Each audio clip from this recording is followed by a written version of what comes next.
ዛሬ በዚህ ቪዲዮ የክርስትና እምነት ተከታዮች ወደ እስራኤል ሲጓዙ የሚመለከቷቸውን መጽሐፍ ቅዱስ ላይ የተጠቀሱ 12 የተለያዩ ቅዱሳን ቦታዎችን የምንጎበኝ ይሆናል።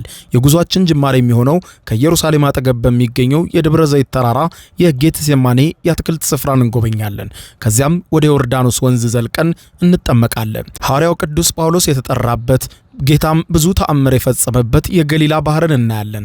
ቪያ ዶሎሮሳ የሕመም መንገድ ጌታ ኢየሱስ ክርስቶስ ከተፈረደበት የጲላጦስ አደባባይ እስከ ተሰቀለበት ቀራንዮን ዘልቃለን። በመቀጠልም ጌታ ኢየሱስ ክርስቶስ ሞትን ድል አድርጎ የተነሳበትን ጎልጎታን እናያለን። ወደ ደብረ ዘይት ተራራ ሽቅብ ዳግም ወጥተን ጌታ ኢየሱስ ክርስቶስ ሲያርግ ለመጨረሻ ጊዜ የረገጣትን መሬት እንጎበኛለን። ከዚያም ተአምር ወደ ተሰራባት ወደ ናዝሬት አቅንተን ቅድስት ድንግል ማርያም በመላኩ የተበሰረችበትን ቦታ እንጎበኛለን። በዚያው በናዝሬት ቆይተን ጌታ ኢየሱስ ክርስቶስ የተመላለሰበትን ያደገበትን አካባቢ እናያለን። ቀጥሎም ወደ ቃና ዘገሊላ እንዘልቅና ከ2000 ዓመታት በኋላ ጌታ ኢየሱስ ክርስቶስ ውሃን ወደ ወይን ጠጅ የቀየረበት የቃና ዘገሊላ ሰርግ ቤት አምርተን ያንን ተአምራዊ ቦታ እናየዋለን። ወደ ኢየሩሳሌም ተመልሰ ለ38 ዘመን በአልጋ ቁራኛ በደዌ ዳኛ ተይዞ ፈውስን ሲፈልግ በዚያ መጠመቂያ ስፍራ የሚያስገባው አጥቶ ሲማቀቅ የነበረውን ግለሰብ ጌታ ኢየሱስ ክርስቶስ ተገኝቶ የፈወሰበት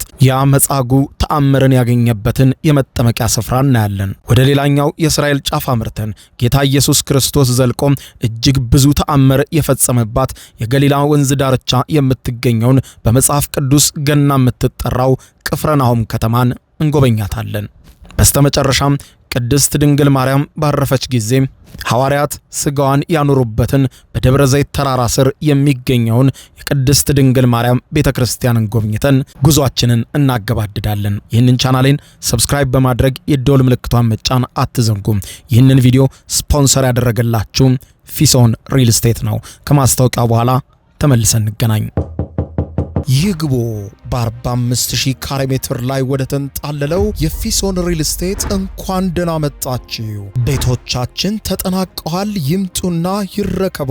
በተንጣለለው የፊሶን መንደር ታውን ሃውስ፣ ቪላና አፓርትመንት እንደ ምርጫው አቀርበናል። ዘመናዊና ቅንጡ አፓርትመንቶቻችን ከባለ 1 እስከ ባለ 3 መኝታ ተሰናድተዋል። እርሶን ይጠብቃሉ። የከርሰ ምድር ውሃ፣ ለተለያዩ ፕሮግራሞች የሚሆን ሰፊ ቴራስ፣ 24 ሰዓት የማይቋረጥ ተጠባባቂ ጄኔሬተር፣ ሰፊና አስተማማኝ የመኪና ማቆሚያ፣ የደህንነት ካሜራ ጨምሮ ይሄ ቀረሽ የማይባል ዘመናዊና ቅንጡ አፓርትመንት። ምርጫው ቪላ ከሆነ ደግሞ የተሟላና በ340 ካሬ ሜትር ላይ ያረፈ በውስጡ 6 መኝታ ቤቶች፣ 7 መታጠቢያ ቤቶች፣ 2 ሳሎን፣ 1 ባህላዊና 1 ዘመናዊ ኩሽናዎችን በውስጡ ያቀፈ ቤትም አለን። ታውን ሃውስስ ቢሉ በፊሶን መንደር ምን ጠፍቶ 5 መኝታ ቤት፣ 6 መታጠቢያ ቤትን፣ 1 ባህላዊና 1 ዘመናዊ ኩሽና አካቶ በ190 ካሬ ላይ ያረፈ 2 መኪና ማቆም የሚያስችል ሰፊ ግቢ ያለው የፊሶን መንደር። ይምጡ፣ ዛሬውኑ የቤት ባለቤት ይሆኑ። በ0952 78 78 78 ወይም በ0952 79 79 79 ላይ ሃሎ ይበሉን። ፊሶን ሪል ስቴት የርሶ። ያለሁት ኢየሩሳሌም ውስጥ ነው። እንኳን ወደ ጌቴሴማኒ በሰላም መጣችሁ። በጌቴሴማኒ በአትክልቱ ቦታ ለኛ ሲል ጌታችን ባለም ተንገላታ የሚል መዝሙር እንግዲህ በኢትዮጵያ ኦርቶዶክስ ተዋሕዶ ቤተክርስቲያን ውስጥ የምታውቁት መዝሙር ነው። እንግዲህ ለሌሎችም የክርስትና እምነት ተከታዮች በተለይም ከመጽሐፍ ቅዱስ ጋር የተያያዘ ሃይማኖት ያላቸው ሰዎች ይህ ቦታ ልዩ ትርጉም ያለው ቦታ ነው። የጌቴሴማኒ የአትክልቱ ቦታ ነው። እንግዲህ ደብረ ዘይት ተራራ ስር ከሚገኙ ልዩ ቦታዎች መካከል አንዱ እንዲሁም ኢየሩሳሌምን ስትጎበኙ ከምትጎበኟቸው ነገሮች አንዱ ይህ የጌቴሴማኒ የአትክልቱ ቦታ ነው።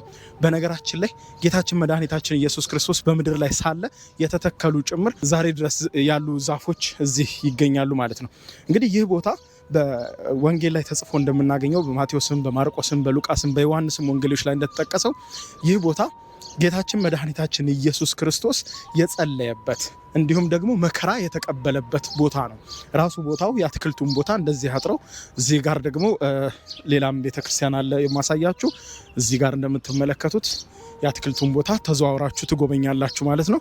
እንግዲህ እነዚህ ቦታዎች ሁሉ ለክርስትና እምነት ተከታዮች በተለይ ደግሞ በኦርቶዶክስ ቤተክርስቲያን፣ በካቶሊክ፣ በሌሎችም አብያተ ክርስቲያናት ሰፊ የሆነ ተቀባይነት ያለው ሰፊ የሆነ ትርጉም የሚሰጣቸው ቦታ ነው። እንግዲህ ይህ የጌቴሴማኔ የአትክልቱ ቦታ ማለት ነው።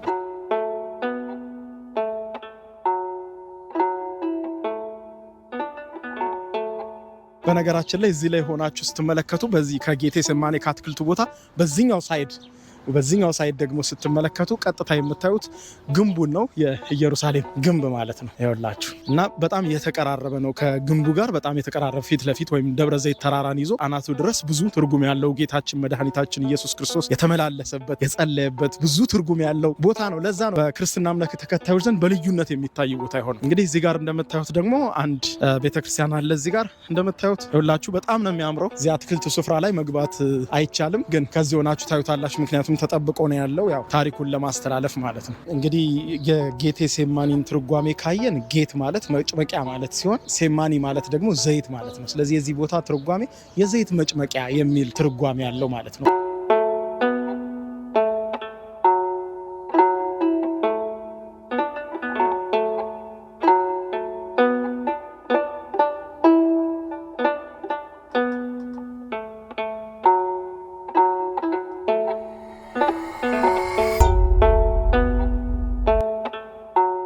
እንግዲህ አሁን ይሄ የመጨረሻው ወንዝ ላይ ነው የደረስነው የምንጠመቅበት ማለት ነው። በዛ ጋር የምታዩት ፊሊስጤም ምድር ነው። በዚህ በኩል ደግሞ ዮርዳኖስ ነው። ወንዙን የሚለያቸው የዮርዳኖስ ወንዝ ሁለቱም ጆርዳንና ዌስት ባንክን ይለያቸዋል። ከኋላ የምታዩት ግን የፊሊስጤም ምድር ነው እያልኳችሁ። ከኋላ የእስራኤል ባንዲራ ታያላችሁ። ምክንያቱም ቦርደሩን የምትቆጣጠረው እስራኤል ነች።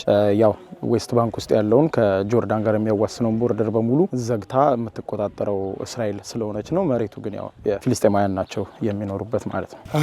ልብሳችን እንግዲህ ቀይረናል። አሁን ወደ ወንዙ ሄደን ልንጠመቅ ነው ማለት ነው። ትንሽ ደቂቃ ነው የሰጠኝ። አንዳንዶች ያው ካህን ይዘው መጥተው ምናምን ይጠመቃሉ፣ አንዳንዶችም ደግሞ ብቻቸውን መጥተው ይጠመቃሉ። አይ ቲንክ ሀበሾችም አሉ መሰለኝ በዛኛው በእስራኤል ሳይድ የመጡ። እኔ የማጠምቃችሁ በውሃ ነው፣ ነገር ግን አብዝቶ የሚበልጠኝ ከኔ በኋላ ይመጣል። በጫማውን ጠፍር ፈታ ዘንድ እንኳ የማይገባኝ እርሱ በመንፈስ ቅዱስና በእሳት ያጠምቃችኋል። መንሹ በእጁ ነው፣ የአውድማውንም እህል ያጠራል፣ ስንዴውንም በጎተራው ይሰበስባል። ሕዝቡ ሁሉ ከተጠመቁ በኋላ ጌታ ኢየሱስም ተጠመቀ። መንፈስ ቅዱስም በርግብ አምሳል በእርሱ ላይ ወረደ።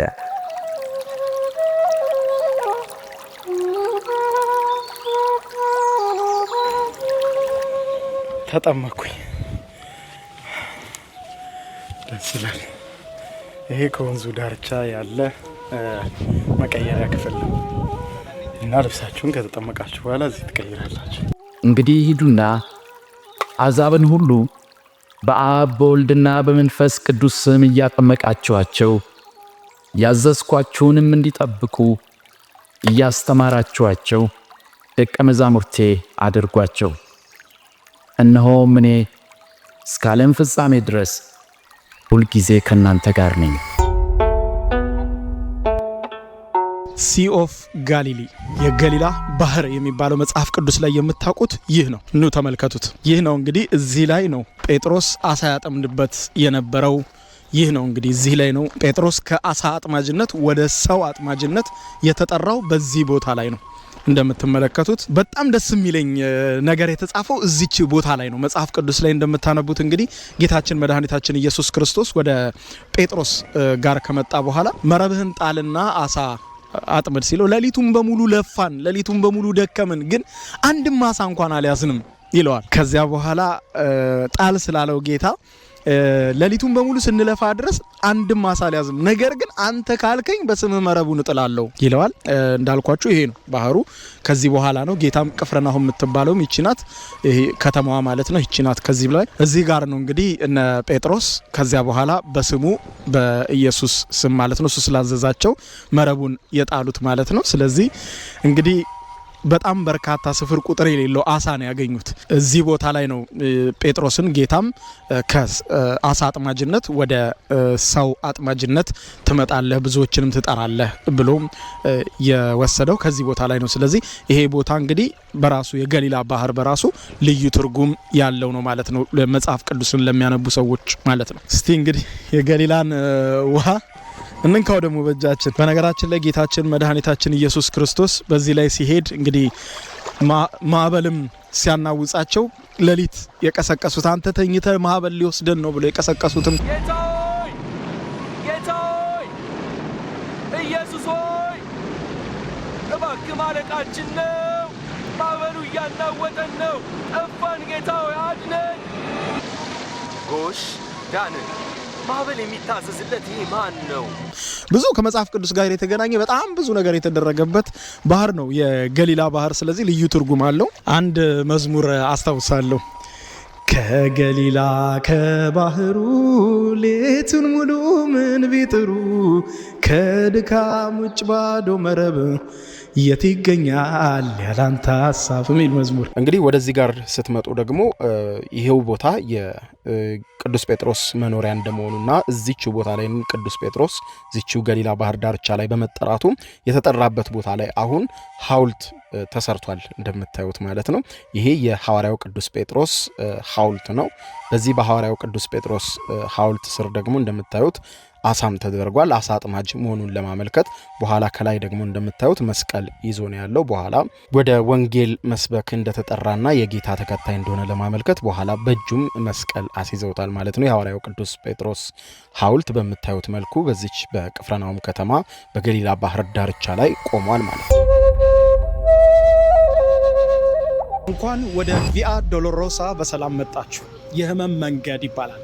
ያለሁት ኢየሩሳሌም ውስጥ ነው። ቪያ ዶሎሮሳ ማለት የህመም መንገድ የሚል ትርጓሜ ያለው ይኸውም እንግዲህ ጌታችን መድኃኒታችን ኢየሱስ ክርስቶስ ከተፈረደበት እስከ ተቀበረበት ድረስ ያለው የህመም መንገድ የጭንቅ መንገድን የምናይበት ነው። እዚህ ኢየሩሳሌም ውስጥ የተከናወነውን ማለት ነው። እንደምናያቸው እንግዲህ እነዚህን ሁሉ መንገዶች ነው የምንጓዘው። ጌታ የተፈረደበት እናያለን፣ መስቀል ያሸከሙበት፣ ከዚያ በኋላ ለመጀመሪያ ጊዜ የወደቀበት፣ ከዚያ በኋላ እንደምታዩት እያንዳንዱ ትርጉም ያለው ነው። እዚህ ጋር የምትመለከቱት መስቀሉን ሲሸከሙ ሚስማር ላይ የመጡበት ቦታ፣ ከዛ በኋላ የተሰቀለበት ቦታና እንዲሁም ከመስቀል የወረደበት፣ ከዚያ በኋላ የተቀበረበት፣ እነዚህን ሂደቶች ነው ቪያ ዶሎሮሳ የሚባለው ወይም የህመም መንገድ የሚባለው በሙሉ ይህንን መንገድ ነው ማለት ነው። ስለዚህ ቀጥ ያለውን አውራ ጎዳና ይዘን ይህንን መንገድ እየሄድ ነው እያንዳንዱን ነገር እያየን አብረን እንጓዛለን ማለት ነው። ቪያ ዶሎሮሳ ወይም የህመሙ መንገድ 14ቱ ምዕራፍ ይቀጥላል። አብረን እንጓዝ።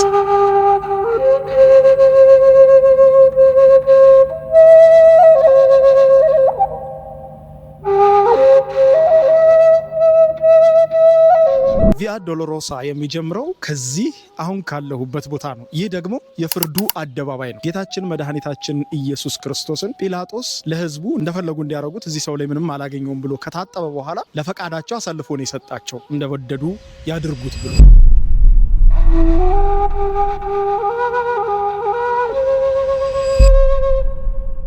ይህ የፍርዱ አደባባይ ነው። ጌታችን መድኃኒታችን ኢየሱስ ክርስቶስ ላይ ሞት የተፈረደበት ወይም ሊሰቅሉት የወሰዱበት፣ በርባንን ፍታልን፣ ይህን ስቀልልን እያሉ ይጮሁበት የነበረው ቦታ ነው። ይሄ እንግዲህ ጲላጦስ ይቆምበት የነበረው ነው። የጲላጦስ ቤት ነው እንደምትመለከቱት። ጌታችን መድኃኒታችን ኢየሱስ ክርስቶስ እዚህ ጋር ነው የቆመው፣ ጲላጦስ እላይ ያው በታሪኩም ላይ እንደምታነቡት። እናም ስቀለው ስቀለው እያሉ ህዝቡ ይጮህ የነበረው እዚህ ከጀርባዬ የምትመለከቱት ቦታ ላይ ከቦ ነው ማለት ነው። ሲጮህ ሲያመጽ ሲቆጣ የነበረው እንግዲህ ይህ ታሪካዊ ቦታ ነው። ቪያ ዶሎሮሳ ወይም የህመሙ መንገድ የጀመረበት ቦታ ማለት ነው።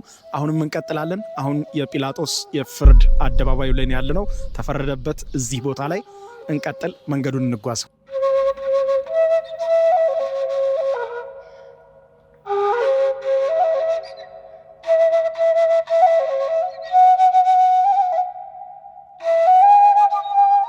ይህ ደግሞ ሁለተኛው ቦታና ጌታችን መድኃኒታችን ኢየሱስ ክርስቶስ መስቀሉን የተሸከመበት ቦታ ነው። እንደምታዩት እዚህ ጋር ቤተክርስቲያን ተገንብቷል ከኋላ እንደምታዩት። በነገራችን ላይ እዚህ ሁለተኛው ምዕራፍ ላይ ማለትም ጌታችን መድኃኒታችን ኢየሱስ ክርስቶስ መስቀል ለመጀመሪያ ጊዜ ባሸከሙበት ቦታ ላይ ወይም የመስቀሉ ጉዞ በጀመረበት ቦታ ላይ የተገነባው ቤተክርስቲያን ውስጥ ጌታችን መድኃኒታችን ኢየሱስ ክርስቶስ ላይ አክሊል የሾህ አክሊል ደፉበት የሚለውን ለማስታወስ የሾህ አክሊል እዚህ ቦታ ላይ የተገነባው ቤተክርስቲያን ጣራ ላይ የሾህ አክሊል እንዲህ በዲዛይን ተሰርቷል። ቤተክርስቲያን ውስጥ ገብታችሁ ወደ ላይ ስትመለከቱ ጣራው ላይ ልክ እንደዚህ የሾህ አክሊሉን የሚያስታውስ ቅርጽ ታገኛላችሁ።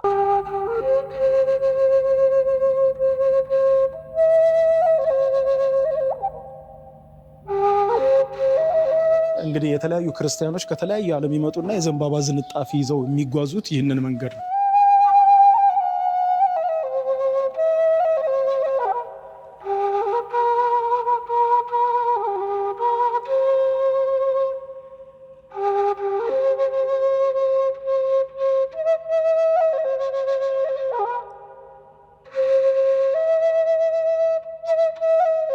አሁን ደግሞ የቪያ ዶሎሮሳ ሶስተኛውና አራተኛው ቦታ ላይ ነው የምንገኘው፣ የህመሙ መንገድ ማለት ነው። እዚህ የህመሙ መንገድ ላይ የምናየው እዚህ ጋር ለመጀመሪያ ጊዜ ጌታችን መድኃኒታችን ኢየሱስ ክርስቶስ መስቀሉን ተሸክሞ በሚሄድ ጊዜ የወደቀበት የመጀመሪያው ቦታ ነው። እንደዚህ ታጥሮ ቦታውም እንደዚህ ተደርጎ ተይዟል ማለት ነው።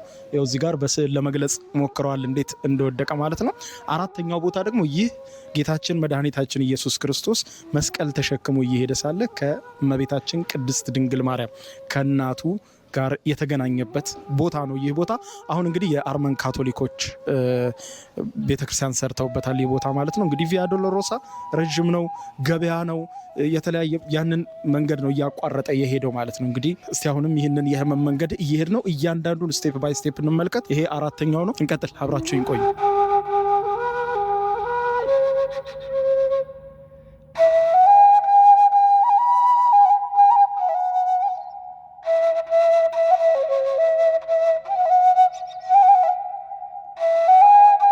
እንግዲህ አሁንም የህመሙን መንገድ እየተጓዝን ነው። ይህ የምትመለከቱት ደግሞ አምስተኛው ቦታ ነው ከ14ቱ። አምስተኛው ማለት የቀሬናው ስምዖን መስቀሉን ሊያግዘው ጌታ ኢየሱስ ክርስቶስን ሊያግዘው መስቀሉን የተቀበለበት ቦታ ነው። እንደምታዩት ትንሽዬ ሐውልት አለች እዚህ ጋር መስቀሉን ሲቀበለው ማለት ነው። የቀሬናው ስምዖን መስቀሉን ከኢየሱስ ላይ ሲቀበለው። ስለዚህ ይህችም አንዷ ታሪካዊ ቦታ ናት በክርስትና እምነት ተከታዮች ዘንድ ትልቋ ቦታ ወይም በዚህ በቪያ ዶሎሮሳ በህመም መንገድ ውስጥ አንደኛውና ዋናው ቦታ ነው ከ14ቱ። አሁንም እንጓዝ አብረን።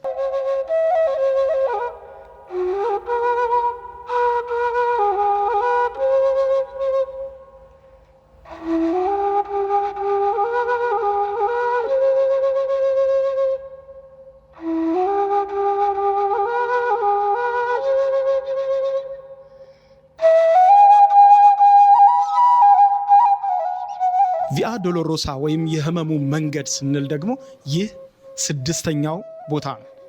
በዚህ በስድስተኛው ቦታ ላይ የምናየው ደግሞ ቬሮኒካ የተባለች ሴት የጌታችን የመድኃኒታችን ኢየሱስ ክርስቶስን ፊት የጠረገችበት ቦታ ነው። የህመሙ መንገድ እንግዲህ አሁንም ይቀጥላል። ገና ስድስተኛው ቦታ ነው። ይሄ እንደምታዩት እዚህ ቦታ ለማስታወሻ ይሄ ነገር ተቀምጧል። ቦታውም ተለይቷል። እዚህ ጋርም እንደምታዩት እንግዲህ በተወሰነች በትንሽ የሐውልት ነገር ለመግለጽ ተሞክሯል። ቬሮኒካ ፊቱን ስትጠርግለት ማለት ነው። በነገራችን ላይ ስለ ቬሮኒካ ጥቂት ልበላችሁ። ቬሮኒካ ስትነሳ አብሮቅላ አብራ ትነሳለች። አብሮቅላ የቬሮኒካ የቀድሞ ስሟ ነበር። እንግዲህ የተለያየ ጩኸቶችን ስትሰማ ወደ አደባባይ ስትወጣ ጌታችን መድኃኒታችን ኢየሱስ ክርስቶስ መስቀል አሸክመው እየገረፉ በአደባባይ ይዘውት ሲሄዱ ትመለከታለች።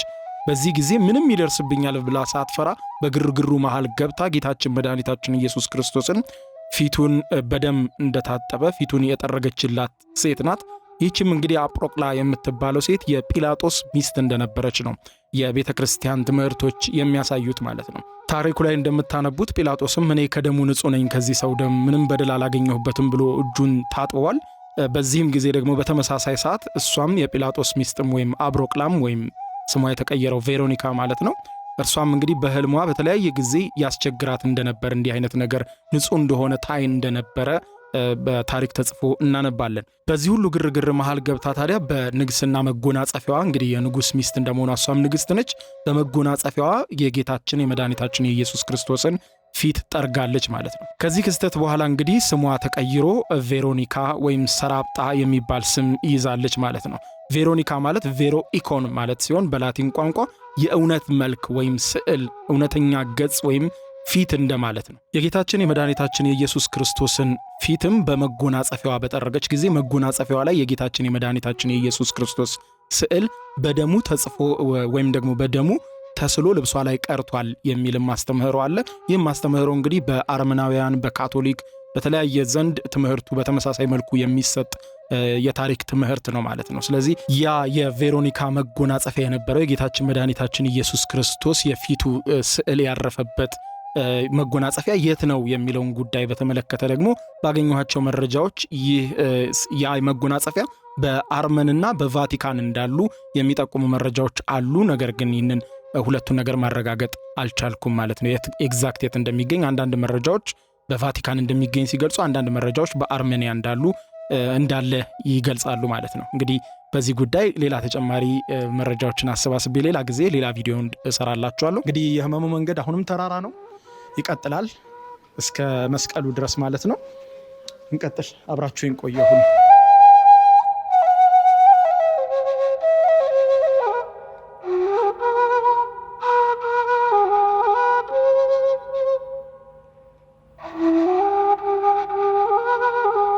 ይህ ደግሞ ሰባተኛው ቦታ ሲሆን ጌታችን ኢየሱስ ክርስቶስ ለሁለተኛ ጊዜ መስቀሉን ተሸክሞ የወደቀበት ቦታ ነው። እዚችም ጋር በትንሽዬ ሐውልት ለመግለጽ ተሞክሯል። እንደምታዩት ቦታው ከቪያ ዶሎሮሳ ቦታዎች ሰባተኛው ቦታ የሚባለው ከ14ቱ ይሄ ነው፣ አንደኛው ማለት ነው። የህመሙ መንገድ እንግዲህ አሁንም ይቀጥላል። እንግዲህ በጣም ከፍተኛ ገበያ ነው፣ ትርምስ ነው። በማንኛውም ሰዓት ለመጎብኘት በጣም አስቸጋሪ ነው። አክቹሊ የመጣሁበትም ወቅት ነው እንግዲህ ጦርነት ስለሆነ አሁን ብዙ ቱሪስት ስለማይመጣ እንጂ ቢመጣ ኖሮ በጣም የሚጨናነቅ ቦታ ነው። አሁን የጉዟችን መካከለኛው ምዕራፍ ላይ ደርሰናል። ወደ ቀጣዮቹ ምዕራፍ እየተጓዝኩኝ ነው። በዚሁ እንግዲህ አንድ ነገር ልንገራችሁ ስለዚህ ቦታ ቪያ ዶሎሮሳ ወይም የህመሙ መንገድ የምንለው ኢየሩሳሌም እንግዲህ በተለያየ ጊዜ የተለያዩ ጦርነቶችን፣ ግንባታዎችን በማሳለፏ ይህም ደግሞ ክስተት ከሆነ 2000 ዓመታት እንደመቆጠሩ መጠን በተለያየ ጊዜ የተለያዩ ግንባታዎች በመካሄዳቸው ኦሪጂናሉ መሬት ወይም በዚያ ጊዜ የነበረው መሬት ኤግዛክት ማግኘት ባይቻልም መንገዱ ግን ይሄ ትክክል መሆኑ ከተደረሰበት በኋላ እያንዳንዱ ቦታዎች እየዞርኩኝ አሁን የማያሳያችሁ ማስታወሻዎች ወይም 1 2 3 እየተባሉ በሮማን ነበር የተቀመጡና ከፍ ከፍ ብለው የተሰቀሉት ቦታውን የሚያስታውሱ ትንሽዬ ማስታወሻ ቅርጾችም የተቀመጡት በለጋሾች አማካኝነት ነው። ኢየሩሳሌምን ለማየት የሚመጡ ክርስቲያኖች ያንን ቦታ ኤግዛክት እያዩ እንዲያልፉ የተባሉና ቦታዎቹ ራሳቸው ኤግዛክት ቢሆኑም ነገር ግን መሬቱ በተለያየ ኮንስትራክሽን ተሸፍኗል፣ ወደ ላይም ከፍ ብሏል። ስለዚህ ትክክለኛውን መሬት ለማግኘት የግድ ዲፕ መቆፈር የግድ ይላል። ስለዚህ ያንን ያክል ዲፕ ከመቆፈር ደግሞ ቦታዎቹ እንደዚህ ራሳቸው ኤግዛክት መሆናቸውን የሚያመለክተውን ቦታ ላይ ቅርጾችና ማስታወሻዎችን እንዲሁም ጽሑፎችን በማኖር የጌታችን የመድኃኒታችን የኢየሱስ ክርስቶስ የህመሙን መንገድ ወደ ኢየሩሳሌም ሰዎች ሲሄዱ እንዲያዩት አድርገዋል ማለት ነው። ይሄ ደግሞ 8ኛው ቦታ ሲሆን በህመሙ መንገድ ላይ የኢየሩሳሌም ሴቶች መስቀል ተሸክሞ ጌታችን ወደ መሰቀያው ስፍራ ሲሄድ ደረታቸውን እየደቁ ሲያለቅሱ የነበረበት ነው። ጌታችን ኢየሱስም እንዲህ አላቸው፣ እናንተ የኢየሩሳሌም ሴቶች ሆይ ስለ እኔ አታልቅሱ፣ ስለ ራሳችሁ አልቅሱ ነበር ያላቸው። የኢየሩሳሌም ሴቶች ሆይ ስለ እኔ አታልቅሱ፣ ለራሳችሁና ለልጆቻችሁ አልቅሱ። ይህ ታሪካዊ ቦታ ነው እንግዲህ እንደዚህ ተለይቶ ተቀምጧል። ቪያ ዶሎሮሳ መንገድ ላይ ከምታገኙት 8ኛው ቦታ ይህ ነው ማለት ነው። እዚህ ጋርም እንግዲህ እንደ ከዚህ ቀደሞቹ በሐውልት ለመግለጽ ተሞክሯል። እዚህ ላይ እንደምታዩት ማለት ነው። መንገዱ አሁንም ረጅም ነው። አብረን እንጓዝ።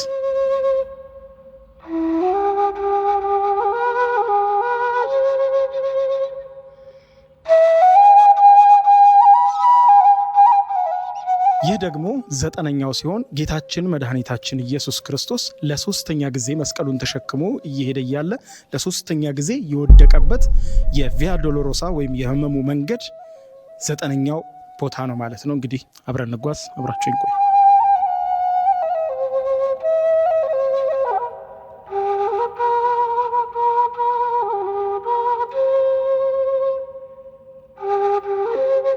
አሁን እንግዲህ የመጨረሻዎቹ ምዕራፍን የምናይበት ቦታ ስንደርስ የምናገኛት ሀገራችን ኢትዮጵያ ነው። እንግዲህ አሁን 10 11 12 13 14 እያልን እስከ 14ኛው ቦታ ነው የምንሄደው የክርስቶስን መንገድ የምናገኘው። እዚህ ጋር ደግሞ የሚካኤልን ቤተክርስቲያን ነው። የኢትዮጵያ ኦርቶዶክስ ተዋሕዶ ቤተክርስቲያን የቅዱስ ሚካኤል ቤተክርስቲያን ነው ማለት ነው። አብረን እንግባ።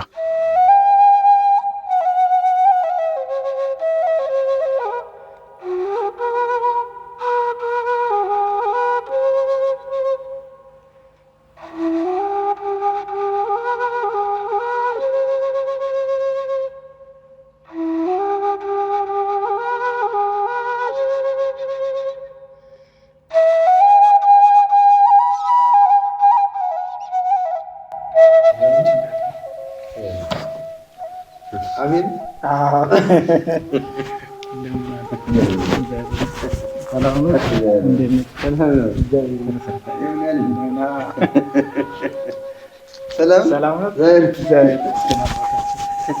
ነው? እግዚአብሔር ይመስገን። ደህና በጣም አመሰግናለሁ። ሰላም ነው። እግዚአብሔር ይመስገን። እግዚአብሔር ይመስገን። መንገዱን እያየን ክርስቶስን መንገድ ይሄ እያስለቀቁት ነው እንጂ ይኸኛው የሆነ ምልክት አለው። አሁን ይሄኛ ምልክቱ 10ኛ እቺ ምልክት 10ኛ ነው። ከዚህ በኋላ 11 እያለ እስከ 14 እስከ መቃብሩ ድረስ ይቀጥላል። እሺ አባታችን አመሰግናለሁ። በህመሙ መንገድ ላይ በ10ኛነት ያገኘነው ይህ የኢትዮጵያ ኦርቶዶክስ ተዋሕዶ ቤተክርስቲያን የቅዱስ ሚካኤል ቤተክርስቲያን የሚገኝበት ቦታ ደግሞ ጌታችን መድኃኒታችን ኢየሱስ ክርስቶስ ወደ ቀራንዮ ባደረገው ጉዞ ልብሱን የገፈፉበት ቦታ ነው ማለት ነው።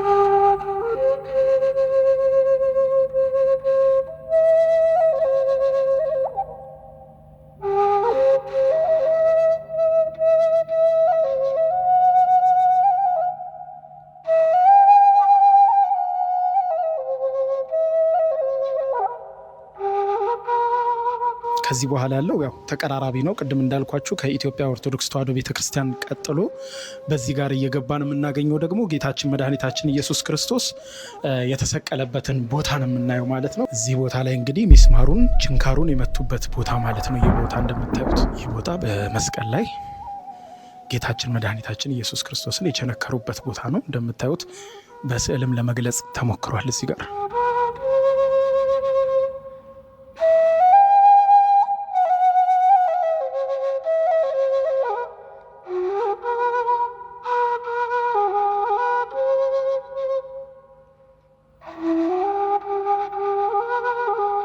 ይሄ እንግዲህ የመጣነው መንገድ ለዛሬ የሚቋጨው እዚህ ቦታ ነው። ምክንያቱም ሌሎቹን ለብቻ ስለማሳያችሁ ማለት ነው።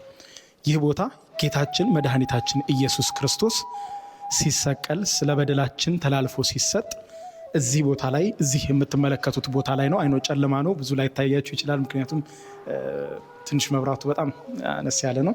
ግን እዚህ ጋር እንደምታዩት ጌታችን መድኃኒታችን ኢየሱስ ክርስቶስ የተሰቀለበት መስቀሉ የቆመበት በዚያ ዓርብ ዕለት ማለት ነው ይህ ቦታ ነው። ይኸውላችሁ እዚህ ጋር እንደምትመለከቱት መሬቱ ይታያል። መስቀሉ የቆመበት ያን ጊዜ ልክ ሲሰቀል መስቀሉ የቆመበት እዚህ ጋር ነው እንደምትመለከቱት። ይኸው ነው በመስታወት ውስጥ ሆኖ ይታያል። አብዛኞቹ ሰዎች ደግሞ የቸገራቸውን እንዲሁም በሕይወታቸው እንዲመለስላቸው የሚፈልጉትን ጥያቄዎች እየጻፉ በደብዳቤ በማድረግ እንደዚህ በመስታወቱ በታች አድርገው ወደ ታች ይወረውሩታል ማለት ነው። እንደዚህ መሬቱ ላይ በጽሁፍ ነገሮችን የማስቀመጥ ልምድ አለና እንደምታዩት እንግዲህ ይህ ቅዱስ ቦታ ነው። አሁን ያለሁት እንግዲህ ጌታችን መድኃኒታችን ኢየሱስ ክርስቶስ ከመስቀል የወረደበትና የተገነዘበት ቦታ ነው። ይኸውላችሁ ይህንን ቅዱስ ቦታ ለማየትና በዚህ ቅዱስ ቦታ ለመባረክ ብዙዎች የሚመጡት ብዙዎች ይሳለሙታል። ይህንን ቦታ ማየት መባረክ መቀደስ ነው።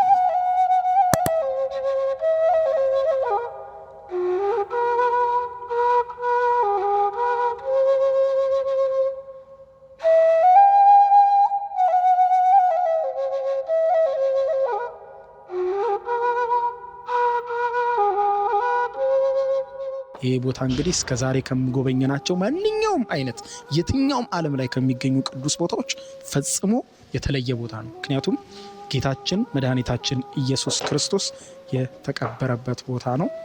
ሞትንም ድል አድርጎ የተነሳበት መቃብር ጎልጎታ ነው።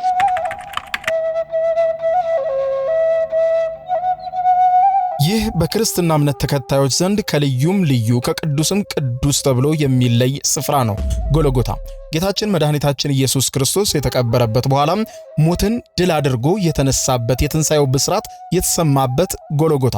በየዓመቱ ብዙ ሚሊዮን የሚሆኑ የክርስትና እምነት ተከታዮች ወደ ኢየሩሳሌም በመጓዝ ይህንን ልዩ ቦታ ለማየት ይጓጓሉ፣ ይመኛሉ። የጌታችን የመድኃኒታችን ኢየሱስ ክርስቶስ የተቀበረበት በኋላም ሞትን ድል አድርጎ የተነሳበትና የትንሣኤው ብስራት የተሰማበትን ይህንን ጎልጎታ የሚገኘውን የጌታን መቃብር በተመለከተ በጣም በርካታ ነገሮች ይነገራሉ። በታሪክ ውስጥም ብዙ ነገሮች ተከናውነዋል። ዛሬ ማወጋችሁ ይህንን ነው። በነገራችን ላይ በጣም በርካታ ክርስቲያኖች ለመጀመሪያ ጊዜ ይህንን ጎልጎታን ለመጎብኘት ሲመጡ የሚያስቡት ነገር በተለይም ደግሞ መጽሐፍ ቅዱስ ሲያነቡ በመጽሐፍ ቅዱስ ላይ ኢማጂን እያደረጉ በአእምሯቸው የሚስሉትና እንዲሁም በተለያዩ መዝሙሮች ላይ የሚነገሩ ግጥሞች ከዚህም ባሻገር ደግሞ ጂሰስ የተሰኘውና ሌሎችም በርካታ የጌታችን መድኃኒታችን ኢየሱስ ክርስቶስን ታሪክ የሚተርኩ ፊልሞችን ሲመለከቱ በዚያ ላይ የሚመለከቱት አሁንም በምስሉ ላይ የምትመለከቱት ክብ ድንጋይ ሊዘጋው የተቃረበ የዋሻ አይነት መቃብር ትመለከታላችሁ። ብዙዎችም ልክ እንደዚህ መቃብሩ የጌታችን የመድኃኒታችን ኢየሱስ ክርስቶስ አሁን ላይ ያለው ልክ እንደዚህ ነው ብለው ጠብቀው ለማየት ነው የሚመጡት። ነገር ግን ጠብቀው የሚመጡት ይሄኛው ቢሆንም የሚመለከቱት ግን ይህንን ነው። ምክንያቱም በአሁን ሰዓት ያለው ጎልጎታ ስትደርሱ የምትመለከቱት የጌታችን የመድኃኒታችን የኢየሱስ ክርስቶስ መቃብር ይህ የምትመለከቱት ነው። በነገራችን ላይ የተለያየ ዓለም ዜጎችም በተመሳሳይ መልኩ ልክ ይህንን ጠብቀው ያንን ኢማጂን አድርገው እንደሚመጡ ነግረውኛል። ይህ ከጀርባ የምትመለከቱት ደግሞ አሁን የደረስንበት በደብረ ዘይት ተራራ ማለትም ከኢየሩሳሌም ፊት ለፊት የሚገኘው ጌታችን መድኃኒታችን ኢየሱስ ክርስቶስ እንግዲህ ሐዋርያትን እየባረካቸው ሂዱና በዓለም ሁሉ ወንጌልን አስተምሩ ብሎ ከነገራቸው በኋላ ሲያርግ የመጨረሻ ያረገበትና የእግሩም ዳና ያለበት ቦታ ነው። እንግዲህ ይህ ቦታ እንደምታዩት በዚህ ዙሪያ እንደተጻፈ በተለያየ አብያተ ክርስቲያናት ይህ ቦታ እንደሆነ ይታመናል። ወይም ይህ ቦታ በትክክል ጌታችን መድኃኒታችን ኢየሱስ ክርስቶስ ያረገበት ቦታ እንደሆነ ይነገራል። በዋናነት ለምሳሌ የግሪክ፣ የሶሪያ እንዲሁም ኮፕቲክን ጨምሮ የአርሜኒያን ቤተክርስቲያኖች እዚህ ጋር የራሳቸው መቀመጫ አላቸው። እዚህም ቦታ ላይ ይህ እንደሆነ ይስማማሉ፣ በታሪክ በተለያዩ ግኝቶች ማለት ነው። ወደ ውስጥ እንግባና ደግሞ ላሳያችሁ። ይህ እንግዲህ የመጨረሻዋ ቦታ ተብላ በተለያየ ምርምርና ከተለያየ ጥናት በኋላ የመጨረሻ የጌታችን የመድኃኒታችን የኢየሱስ ክርስቶስ ለስም አጠራሩ ክብር ይግባውና ሲያርግ ለመጨረሻ ጊዜ እግሮቹ ያረፉት እዚህ ቦታ ላይ ነበር። በቅዱሳት መጽሐፍት እንደተጻፈው ከመሬትም ከፍ አለ፣ ደመናትም እየሰወሩት ከፍ እያለ ተለያቸው ወይም ሄደ ተብሎ እንደተጻፈ ሁሉ ልክ የመጨረሻ እግሮቹ ከምድር ሲለያዩ ከዚች ቦታ ላይ ነው እንግዲህ የተለየው ማለት ነው እግሮቹ። ስለዚህ ለክርስትና እምነት ተከታዮች እዚህ ጋር መምጣት ይህንን የእግሮቹ የመጨረሻ ያረፉበትን ይህንን ቦታ መንካት ትልቅ በረከት ተደርጎ ይወሰዳል። በተለያየ አብያተ ክርስቲያናትም ቅድም እንደነገርኳችሁ ይህ ቦታ ራሱ በትክክል ጌታችን መድኃኒታችን ኢየሱስ ክርስቶስ ያረገበት እንደሆነ ይታመናል። ለዚህም ነው የክርስትና እምነት ተከታዮች ወደ ኢየሩሳሌም ከመጡ በኋላ ይህንን ቦታ የሚጎበኙት ማለት ነው። ይህንን ቦታ የሚዳስሱት፣ ይህንን አለት የሚዳስሱበት ዋና ምክንያት ከዚህ ጋር ነው። ለመጨረሻ ጊዜ እንግዲህ ጌታችን መድኃኒታችን ኢየሱስ ክርስቶስ ያረገው እንግዲህ ይህ ቦታ በጣም ልዩ ትርጉም ያለው ለክርስትና እምነት ተከታዮች ልዩ ትርጉም ያለው ቦታ እንደሆነ ይታመናል ማለት ነው።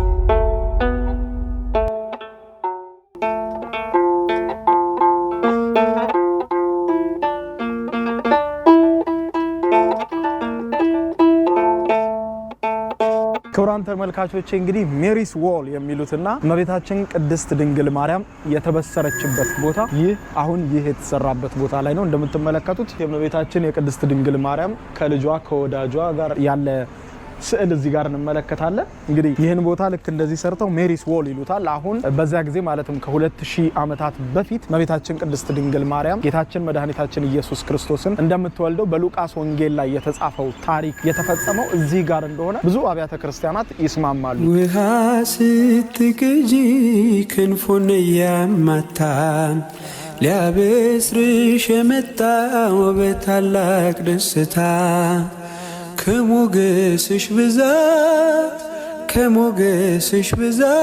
ሲታጠቅ ሲፈታ አቅርቦልሽ ነበር ክብር ሰላምታ። ሜሪስ ዎል እንግዲህ በመጀመሪያ ናዝሬት ከተማ ስትገቡ የምትጎበኙት የመጀመሪያው ቀዳሚ ነገር ነው ይሄ ሜሪስ ዎል። ሜሪስ ዎል የሚሉት እንግዲህ አንደኛ ጌታችን መድኃኒታችን ኢየሱስ ክርስቶስ እንደሚወለድ አብሳሪው መልአክ ቅዱስ ገብርኤል ለእናታችን ለእመቤታችን ቅድስት ድንግል ማርያም ያበሰረበት ቦታ ነው። እመቤታችን ቅድስት ድንግል ማርያምም ውሃ ስትቀዳ እዚህ ቦታ መጥቶ እንዳበሰራት የሚነገር ታሪክ አለ። ከዚህ ጋር እንግዲህ ለዚህ መታሰቢያ እንዲሆን እንደምታዩት ይህንን ሐውልት አስቀምጠው 3 የውሃ መፍሰሻዎችም አብረው ተቀምጠዋል። እንግዲህ 3 ቁጥርና ክርስትና ደግሞ የሚያያዙ ናቸው። 3 ቁጥርና ክርስትና ስንል አብ ወልድ መንፈስ ቅዱስ እንላለን 3 ማለት ነው። ስለዚህ ከዚህ ጋር በተያያዘ እንግዲህ 3 መፍሰሻ እንዳደረጉላቸው ነው ከታሪኩ ለመረዳት የቻልኩት ማለት ነው። የመጀመሪያ ይህንን ጎብኝታችሁ እንግዲህ በአካባቢው ላይ ሁሉ በጣም በርካታ አብያተ ክርስቲያናት አሉ። የኦርቶዶክስ፣ የካቶሊክ፣ በተለይ በኦርቶዶክስ የግሪክ ኦርቶዶክስ፣ የራሽያ ኦርቶዶክስን ጨምሮ ሌሎችም አብያተ ክርስቲያናት አሉ። እንግዲህ አሁን የከተማውን ጉብኝት እንጀምር። ቸርች ኦፍ አናውንሴሽንም እዚሁ አካባቢ ይገኛል።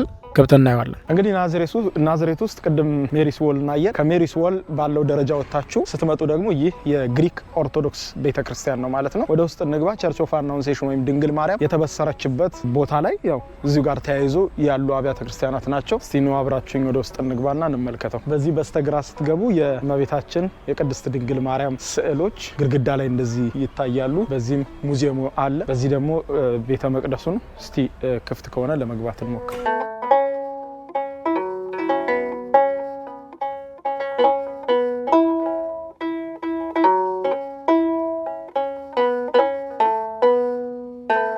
ጸሎት እያደረጉ ነው። ስለዚህ ውስጡን እንግዲህ እንደ ሌሎቹ አብያተ ክርስቲያናት አሁን መጎብኘት አንችልም፣ ጸሎት ላይ ስለሆኑ ማለት ነው። ስለዚህ እንግዲህ በሌላ ጊዜ እንመለሳለን። ግን ቤተ መቅደሱ ይህንን ይመስላል እንደምታዩት።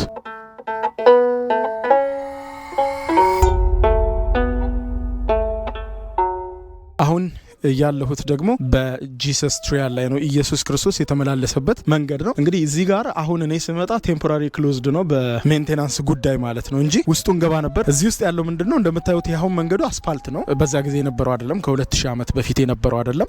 እንደምታዩት ደግሞ ብዙ ፈርሰው ተሰርተዋል። በአካባቢው ኮንስትራክሽን ተሰርተዋል። ስለዚህ ሪል መሬቱ ያን ጊዜ ጌታችን መድኃኒታችን ኢየሱስ ክርስቶስ በምድር ሳለ የረገጣቸው ቦታዎች፣ የተመላለሰባቸው ቦታዎች ወይም ደግሞ በዚያ ጊዜ የነበሩ ቤቶች፣ ሰፈሩ፣ መንደሩ የለም አሁን በተለያየ ግንባታ ስለጠፋ። እዚህ ውስጥ ግን አሁን ቴምፖራሪ ክሎዝድ ስለሆነ የመጣሁት በእርግጠኝነት ሌላ ጊዜ እንግዲህ ስመጣ እንደማስጎበኛችሁ እርግጠኛ ነኝ። እዚህ ውስጥ ግን ያለው ምንድነው በትክክል በዚያ ጊዜ የነበረው ቦታ ተቆፍሮ ወጥቶ ያ መንደሩ፣ አካባቢው፣ ቤቶቹ ምናምን ለማሳየት ተሞክሯል።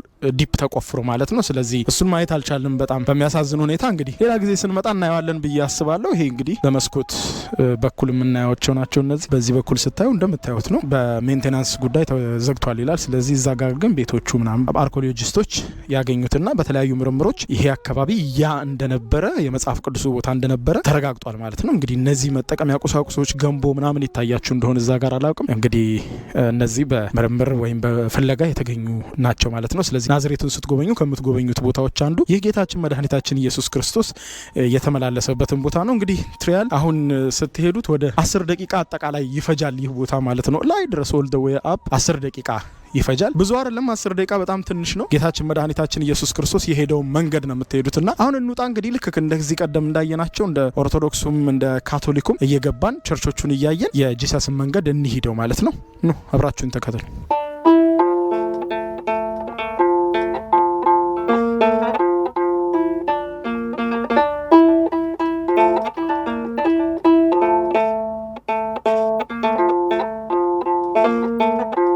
ይሄ ሁሉ እንግዲህ የጂሰስ ትሪያል ወይም ደግሞ ጂሰስ መንገድ ነው። ጌታችን መድኃኒታችን ኢየሱስ ክርስቶስ የተመላለሰበት በተለያየ ነገሮች አሁን ያለው ይዘቱ ስለተቀየረ ነው።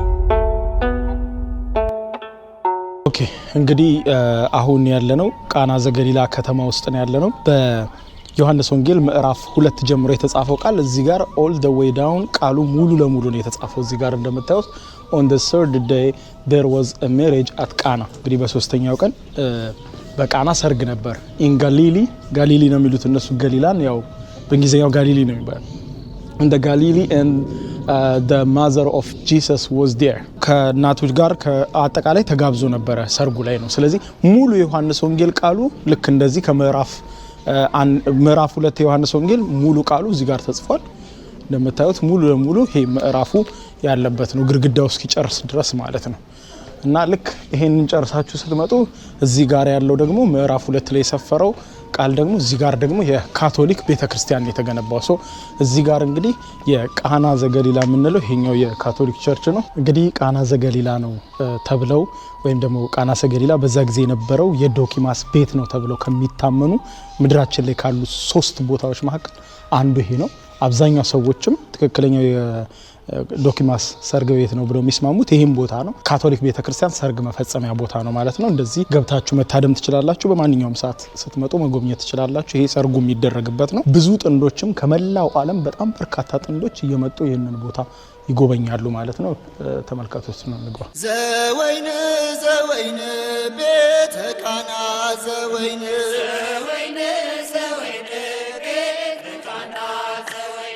እንግዲህ ብዙ መናገር አይቻልም። እዚህ ጋር እንደምታዩት ጸጥታ ይከበር ይላል። ስለዚህ ቀስ ብዬ ነው የማወራው። ሰው ድምተኞች እዚህ ይቀመጣሉ። እንደምታዩት እዚህ ጋር ቸርቹ ነው ፊት ለፊት ማለት ነው። ያ እንግዲህ ተአምር የተሰራው እዚህ ቦታ ነው። እስቲ ግቢውን ደግሞ እንጎብኘው ዞረን። ይሄ ደግሞ ወይን መጥመቂያዎቹ ያሉበት ቦታ ነው የምንገባበት ማለት ነው። ወደ ውስጥ እንደምትመለከቱት እስቲ ወደ ውስጥ እንግባና ደግሞ ወይን መጥመቂያዎቹ ያን ጊዜ የነበሩትን ለማየት እንሞክር። አሱ ተቀልሶ እዚህ ጋር እንደምትመለከቱት በተለያዩ አርኪኦሎጂ ምርምሮች ከተደረጉ በኋላ የተገኘው የዶኪማስ ሰርግ ቤቱ ይህ ነው እንደምታዩት። አሁን እንግዲህ ይሄ ታምር ከተፈጸመ ከ2000 ዓመት በላይ ሆኖታል። ስለዚህ ያ ነገር እዛ ቦታ ላይ ግንባታዎች ተደርገዋል። በተለያየ በጦርነት በምናምን ብዙ አካባቢው ላይ ብዙ ችግሮች ስላለፉ እየተደራረበ በዛ ጊዜ የነበረው ኦሪጂናል ነገሩ ጠፍቷል። ስለዚህ አሁን ግን በተለያዩ ተመራማሪዎች እየተቆፈረ በየጊዜው ለመውጣት ሞክሯል። ይህ ግን የምታዩት ጌታችን መድኃኒታችን ኢየሱስ ክርስቶስ ተገኝቶበት የነበረው የዶኪማስ ሰርግ ቤት ራሱ ይሄ ነው ማለት ነው። እዚህ ጋር የምናየው እንግዲህ ፍለጋዎቹ ሲካሄዱ በዛ ጊዜ የወጡ የተለያዩ እቃዎች ናቸው። ያኔ ሰርግ ቤት ውስጥ ሲጠቀሙባቸው የነበሩ በዚያ ጊዜ የነበሩ ነው። ሰርግ ቤቱ ሳይሆን እንግዲህ ሰርጉ የአንድ ቀን የሁለት ቀን ክስተት ነው።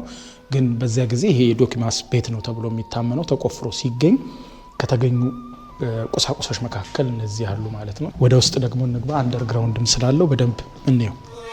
የበቃ መስሎታል ዘወይን ዘወይን ቤተ ቃና ዘወይን። ይኸውላችሁ እዚህ ጋርም የተገኙት እነዚህ በሙሉ ከላይ የካቶሊኮች ሰርግ መፈጸሚያው ነው ቅድም ያሳየዋችሁ ማለት ነው። አሁን ከሱ ስር ነው ያለ ነው ቤዝመንቱ ማለት ነው። ከሱ ስር ተቆፍረው የተገኙ ናቸው። እነዚህ ኦሪጂናል መሬቶቹ ናቸው። በዛ ጊዜ እንግዲህ እነዚህ ጋኖቹን በውሃ ሙሏቸው አይደል ያለው። ከዛ በኋላ በውሃ ተሞሉ ወደ ወይን ቀየራቸው ነው የሚለው ቃሉ ላይ። ስለዚህ ምናልባት እንግዲህ የተጻፈ ነገር የለውም እዚህ ጋር፣ ግን ሊሆኑ የሚችሉት እነዚህ ናቸው። እዚህ ጋርም እንደምታዩት በመስታወት አድርገው ነው ያስቀመጡት። ኦሪጂናል የዚያ ጊዜ የነበረው መሬቱ ማለት ነው። እዚህ ጋር ነው የምታዩት እንግዲህ ወል አለው እዚህ ጋር እንደምታዩት። እዚህ በፍሬም አድርገው አስቀምጠውታል። ቀደም ብዬ እንደነገርኳችሁ በአሁኑ ሰዓት እንግዲህ ቦታው በካቶሊክ እምነት ጥላ ስር የሚገኝ ሲሆን እንደ አውሮፓውያኑ የዘመን ቀመር አቆጣጠር በ1990ዎቹ የመጨረሻ ግማሽ ዓመታት በበርካታ የአርኪኦሎጂ ጥናትና ምርምር እንዲሁም ማሻሻያ ላይ እንዳለፈም ተነግሯል። ኢየሱስ ክርስቶስ በቃና ዘገሊላ በሰርጉ ቦታ ተገኝቶ የመጀመሪያ ተአምራቱን ካደረገበት ጊዜ 2000 ዓመታት በኋላ አሁን ላይ በርካታ ጥንዶች ወደዚህ ስፍራ በመምጣት የትዳር መጀመሪያ ያደርጋሉ። በዚህም እንግዲህ በሰርግ ቤት ተገኝተው ውሃን ወደ ወይን የቀየርክ ክርስቶስ የእኛንም ሕይወት እንደዚያው ባርክ ሲሉ ያ ተአምር ተከስቶበታል። ወይም በዶኪማስ ሰርግ ቤት የተከናወነውን ያንን ሰርግ በማስታወስ ጌታ በሰርጋችን እንዲገኝ እያሉ በዚህ አካባቢ ይገኛሉ ማለት ነው። እንግዲህ ከዚህ በፊት የተለያየ ቦታ እንዳሳየኋችሁ እዚህ ቦታ ላይ የሚመጡት የተለያዩ ጥንዶች ናቸው ማለት ካፕል እየሆኑ ባልና ሚስት ፍቅረኛሞች እየሆኑ እዚህ ቦታ ይመጣሉ። በተለይ ሰርጋቸውን እዚህ ይፈጽማሉ። ፍቅረኛ ሆነው ሲመጡ ግን ልክ አንዳንድ የቱሪስት ዴስቲኔሽኖች ላይ ከዚህ በፊትም የተለያየ አገር አይተን ነበር። እዚህ ቦታ ላይ ሲመጡ ደግሞ እንደዚህ እያደረጉ ስማቸውን ይጽፋሉ። ጥንድ እየሆኑ ማለት ነው። ከሌና ከሌ ከሌና ከሌ ያሉ ለምሳሌ ሮዛና ጋርሲን የሚባል ሰውዬ እዚህ ጋር ሮዛና ጋርሲ፣ ሊዛና አሮን ይኸውና እዚህ ጋር እንዳለ የጋብቻቸው ቀን ምናምን ይጽፋሉ። እነዚህ ድንጋዮች ይኸውላችሁ ሙሉ ስሞች ነው የያዙት እዚህ ቦታ የመጡ ጥንዶች ማለት ነው አብረው። ይኸውላችሁ እነዚህ ደግሞ በአርኪኦሎጂ ምርምሮች የተገኙ ናቸው። በሙሉ እዚህ አካባቢ በተደረጉ ምርምሮች የተገኙ ቁሳቁሶች ናቸው። ያኔ ወይን ጠጁ የተቀየረበት ሊሆን ይችላል። ያንን በርግጥ ይሄ ነው ሪሊ ራሱ ነው ጋኑ ማለት አይቻልም። ግን እነዚህ እንደምታያቸው በዛ ጊዜ የተገኙ ቁሳቁሶች ናቸው ማለት ይቻላል። ወደዛም አሉ። ኦኬ ወደዛ መግባት አይቻልም። እንግዲህ እዚህ ጋር እንግዲህ የኪዳነ ምሕረት ስታቹ ነው። ያው ካቶሊክ ቤተክርስቲያን ውስጥ ኪዳነ ምሕረት በደንብ ነው እንትን የምትታሰበው፣ በደንብ ነው እንትን የምትለው። ይሄ መስቀሉ ነው እንግዲህ መስቀሉ ነው። እዚህ ላይ ያለው ስዕል 30 ነው። ያው በ30 ዲናር እንግዲህ የምታዩት እዚህ ጋር ሳንቲም አንዱ እያንዳንዱ 1 ዲናር ነው፣ 30 ዲናር ማለት ነው። ስለዚህ በ30 ዲናር ነው አሳልፎ የሰጠው ጌታችን መድኃኒታችን ኢየሱስ ክርስቶስ የአስቆሮቱ ይሁዳ ማለት ነው። እዚህ ጋር የጋኖቹ ስዕል አለ። ይህም እንግዲህ ቃና ዘገሊላ ያው እሱን ለማመልከት ነው። እንግዲህ እነዚህም እንግዲህ አካባቢው ሲቆፈር በዛ ጊዜ የነበረውን ለማግኘት ሲጣር የተገኙ የተለያዩ ጥቃቅን ቁሳቁሶች ናቸው እንደምታዩት። እነዚህም ጋኖች ያቸው በዚያ ጊዜ አገልግሎት ይሰጡ የነበሩ ጋኖች ናቸው ማለት ነው። እዚህ ጋርም እንደምታዩት የቅድስት ድንግል ማርያም ይመስለኛል ስዕሉ። አዎ እንደዛ ነው፣ መስታወት ላይ የተሳለ ነው። በዚህም በኩል እንደምታዩት እዚህ ጋር የተለያየ ያው ቁፋሮ ሲከናወን የተገኙ የተለያዩ ቁሳቁሶች ናቸው። በዮሐንስ ወንጌል ምዕራፍ 5 ላይ አንድ የተጻፈ አስገራሚ ታሪክ አለ። የመጻጉዕ ታሪክ። ለ38 ዓመታት በደዌ ዳኛ በአልጋ ቁራኛ ተይዞ በቤተሳይዳ የመጠመቂያ ስፍራ ገብቶ መፈወስ የሚፈልግ ምስኪን ህመምተኛ ነበር። በአልጋው ላይ ተኝቶ የመዳንን ቀን እየተጠባበቀ ነገር ግን ወደ መጠመቂያው ቦታ የሚከተው ሰው በአቅራቢያው ስለሌለ ሁሉም እሱን እየጣሉት ወደ መጠመቂያው ስለሚገቡ ዘላለም መዳንን እንደናፈቀ ለ38 ዘመን በመጠመቂያው ዳር ላይ ቆይቶ ነበር። ታዲያ እንዲህ ሆነ በአንድ ወቅት። ይሄውም ጌታችን መድኃኒታችን ኢየሱስ ክርስቶስ ቤተሳይዳ ወደ ተባለው መጠመቂያ ስፍራ መጥቶ ይህንን በደዌ ዳኛ በአልጋ ቁራኛ የተያዘና ወደ መጠመቂያው ስፍራ ገብቶ መጠመቅ ቢፈልግም ነገር ግን ወደ መጠመቂያው ስፍራ የሚከተው ሰው በማጣቱ በጣም ለበርካታ ዘመን በህመም የቆየውን ይህንን ሰው ያገኘዋል። አንተ ሰው መዳንን ትወዳለህ ሲል ይጠይቀዋል። ይህም ግለሰብ ታዲያ ቀድሞ ሮሮውን ነበር ያሰማው። ማንም የለኝም የሚከተኝ ወደ መጠመቂያው ስፍራ። ምክንያቱም በዚያው በዮሐንስ ወንጌል ምዕራፍ 5 ላይ እንደተጻፈው ቤተሳይዳ በተባለው በመጠመቂያው ስፍራ የጌታ መልአክ ወርዶ ባህሩን ሲያናውጸው ወይም መጠመቂያውን ሲያናውጸው በዛው ፍጥነት የገቡ ሰዎች ካለባቸው ማንኛውም ህመም ይፈወሱ ነበር። ስለዚህ ያ ጸበል በጣም ወሳኝ ስለነበረ በጣም በርካታ ሰዎች ማንንም ለማንሳት አይደለም፣ መልአኩ ያንን ውሃ አናውጦት በሄደ ጊዜ በዛ ጸበል ለመፈወስ በፍጥነት ወደ ባህሩ ለመግባት ነው። ስለዚህ በሱ ላይ እየተራመዱ ይገባሉ። ያንን ሰው ወደ ባህሩ ለማስገባት ማንም ፈቃደኛ አይደለም፣ ሁሉም የራሱን ህመም ስለሚያይ። ነገር ግን የሌሎችን ህመም የሚያይ ለኛ ቤዛ ለመሆን የመጣው ጌታችን መድኃኒታችን ኢየሱስ ክርስቶስ ግን ቀርቦ መዳንን ትወዳለህ ሲል ጠየቀው። ማንም የለኝም አለው። አልጋህን ተሸክመ ከዚህ ሂድ አለ። በቤተ ሳይዳ በአልጋ ስትኖር በመጠመቂያው በወንዙ ዳር ድውይ ስትሆን በሽተኛ እንዴት ተፈወስ ካውጋለኛ። ክቡራን ተመልካቾቼ ይህ በዮሐንስ ወንጌል ምዕራፍ 5 ላይ የተጻፈው አስገራሚው የመጻጉዕ ታሪክ የተፈጸመበት የቤተሳይዳ የመጠመቂያ ስፍራ ነው ያለሁት። አሁን በኢየሩሳሌም ተገኝታችሁ ስትጎበኙ ከምታዩዋቸው ነገሮች መካከል አንዱ ይህ አስገራሚ ቃል የተፈጸመበት ወይም ይህ አስገራሚ ተአምር የተፈጸመበት የቤተሳይዳ የመጠመቂያ ስፍራ ነው። እንግዲህ የቤተሳይዳ የመጠመቂያ ስፍራን ዛሬ የምንመለከተው ይሆናል። አዘዋውሬ የማሳያችሁ ይሆናል ያ ቃል የተፈጸመበትን። ስለዚህ አብራችሁኝ እንድትቆዩ ጋብዛችኋለሁ። ሜክ ሹር የዩቲዩብ ቻናሌን ሰብስክራይብ በማድረግ የደወል ምልክቷን መጫን አትዘንጉ። በርካታ ዓለማዊ መንፈሳዊ ታሪካዊ መዳረሻዎችን በመላው ዓለም እየዞርን አብረን እንጎበኛለን ማለት ነው። ሰብስክራይብ በማድረግ የደወል ምልክቷን ተጫኑ። ይህንን ቪዲዮ ላይክ አድርጉ። አብራችሁኝ ቆዩ። ይህ ቤተሳይዳ የመጠመቂያ ስፍራ። አልጋ ታቀፌ ስንገላታ መዳን ተሻለህ አለኝ ጌታ፣ አምላክ እርሱ ፈወሰኝ፣ አልጋህን ይዘህ ሂድ አለኝ። በነገራችን ላይ ይህንን በዮሐንስ ወንጌል ምዕራፍ 5 ላይ የተጻፈውን ታሪክ ሳነብ በጣም የሚገርመኝ የሚያስደንቀኝ ነገር አለ። ይኸው ይህ ሰው አልጋህን ይዘህ ሂድ ከተባለ በኋላ መዳኑ ከተነገረው ከዳነ በኋላ አልጋውን ተሸክሞ ሲሄድ ሰንበት ነው፣ አልጋህን መሸከም አትችልም ይሉታል። በጣም ያስደነቀኝ እዛ ላይ መዳኑ ሳይገርማቸው 38 ዓመት በአልጋ ቁራኛ ሆኖ ሲማቅቅ ያ ነገር ሳይገርማቸው በቃ እነሱ ህግ መጣሱ ብቻ ነው።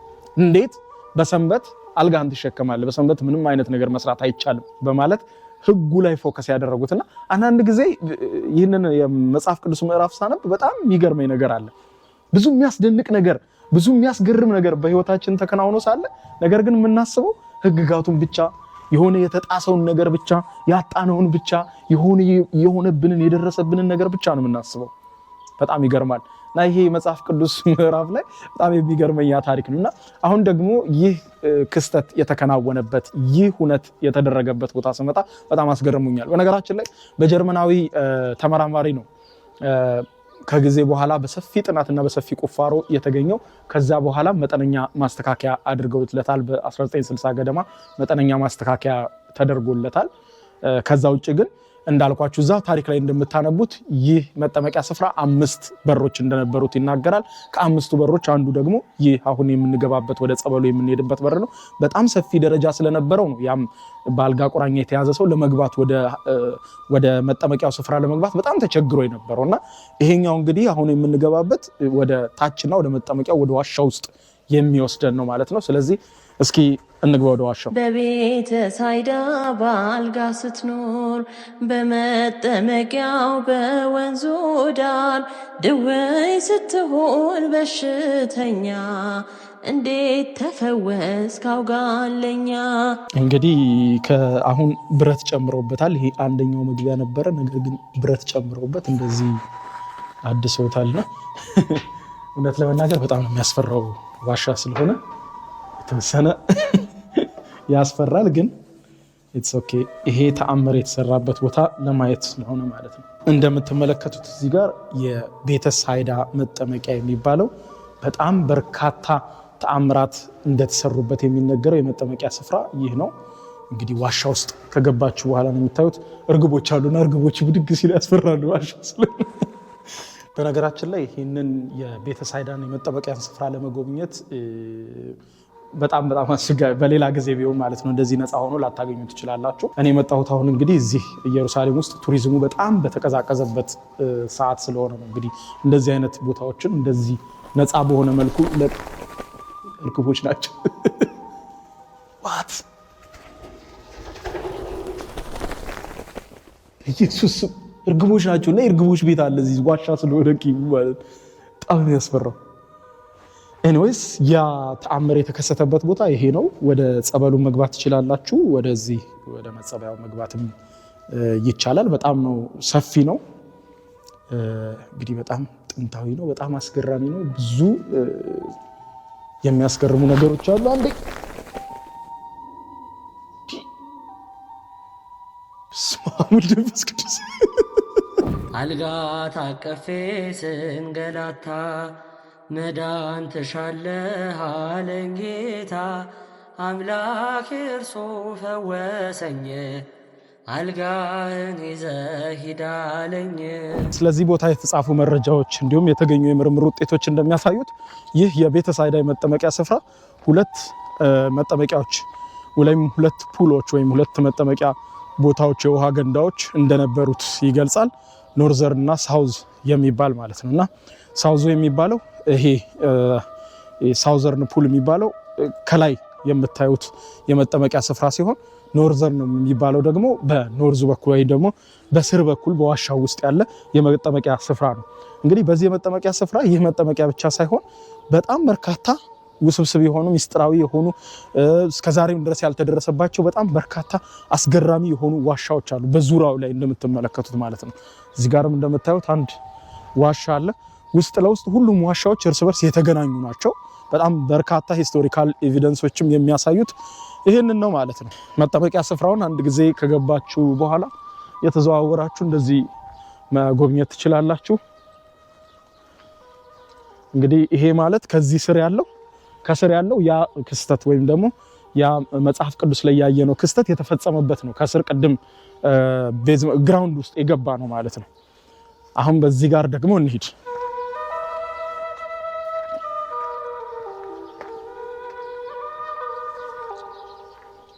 እንግዲህ ሌላኛው የመጠመቂያ ገንዳ የሚባለው ይሄኛው ነው። ከዚህ ላይ የምትመለከቱት ወይም ግልጽ የሆነው ማለት ነው። ይሄ የምታዩት ነው። 2 መጠመቂያዎች እንደነበሩት ቅድም ነግሬያችኋለሁ። አንዱ ይሄ ነው፣ አንደኛው ደግሞ ቀደም የገባንበት የዋሻው ነው ማለት ነው። እንግዲህ የተለያዩ ነገሮች አሉ። በየጊዜው እድሳቶች ተደርገውለታል፣ የተለያየ ጥገናዎች ተደርገውለታል እንጂ ራሱ ነው ይሄ የምታዩትም ድልድይ በቅርብ ጊዜ የተሰራ ነው ቦታውን ለማየት ማለት ነው። ቦታው እንግዲህ 5 በሮች አሉት ቅድም እንደነገርኳችሁ። አንደኛው ቅድም የገባንበት ነው። ሁለተኛው ደግሞ እዚህ ጋር የምታዩት ነው። እዚህ ጋር ደረጃ ምናልባት ይታያችኋል ብዬ አስባለሁ። ይሄ ደረጃ ነው። በዚህ ደረጃ ነው ወደ መጸበያው የሚገቡት ማለት ነው። ጸበሉን ልክ የጌታ መልአክ ወርዶ ውሃውን ሲያናውጸው ነው። ያኔ ነው ያን ጊዜ ቀድሞ የገባ ሁሉ ይፈወስ ነበር እዚህ ቤተሳይዳ ውስጥ ማለት ነው።